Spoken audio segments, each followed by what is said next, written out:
Avaada company खंडणी आणि संतोष देशमुख हत्या प्रकरणाच्या आरोपाखाली वाल्मिक कराड सध्या तुरुंगात आहे।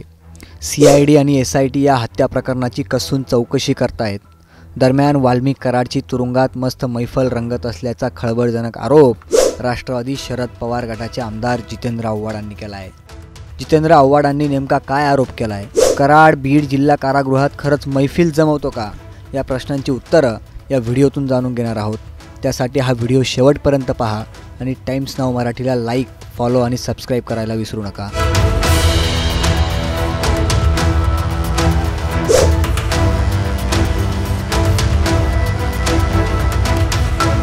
मस्साजोगचे सरपंच संतोष देशमुख यांच्या हत्या प्रकरणाशी संबंधित असलेल्या खंडणी प्रकरणात वाल्मिक कराड अटकेत आहे। वाल्मिकला सध्या बीड जिल्हा मध्यवर्ती कारागृहात ठेवण्यात आलं आहे। वाल्मिकवर अवादा पवनचक्की कंपनीकडे 2 कोटी रुपयांची लाच मागितल्याचा आरोप ठेवण्यात आला आहे। वाल्मिक कराडला तुरुंगात ठेवल्यानंतर त्याला पोटदुखीच्या त्रासामुळे रुग्णालयात दाखल करण्यात आले होते। याच पार्श्वभूमीवर वाल्मिक कराडसारखा गुन्हेगार ऐशोआराम करण्यासाठी रुग्णालयात दाखल झाल्याचा आरोप आव्हाडांनी केला आहे। जितेंद्र आव्हाडांनी पुन्हा त्यांच्या X अकाउंटवरून एक पोस्ट टाकली आहे, ज्यात पुन्हा एकदा वाल्मिक कराड आणि बीड जिल्हा मध्यवर्ती कारागृहावर ताशेरे ओढण्यात आले। हॉस्पिटलमधून बाहेर काढलेल्या वाल्मिक कराडला आता बीडच्या मध्यवर्ती कारागृहात ठेवण्यात आले आहे। बंदिवासात त्याच्या दिमतीला 7 हवालदार तैनात ठेवण्यात आले आहेत। बीडमधील त्याच्या गँगमधील छोटे मोठे गुन्हेगार मुद्दामहून स्वतःवर एखादा गुन्हा ओढवून घेतात आणि या गुन्हेगारांची रवानगी बीड मध्यवर्ती कारागृहात होते।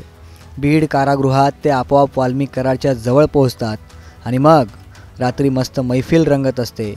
एकंदरीत तो कारागृहात आहे अशी भावनाच त्याच्या मनात निर्माण होऊ द्यायची नाही, असा निर्णय शासन दरबारीत झालेला दिसतो।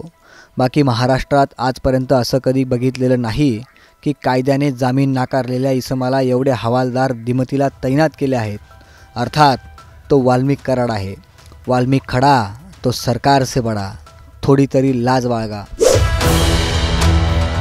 जितेंद्र आव्हाड यांनी टाकलेली पोस्ट अतिशय खळबळजनक आहे। एका गुन्हेगाराची तुरुंगात बडदास्त ठेवल्याचा आरोप केला जातोय।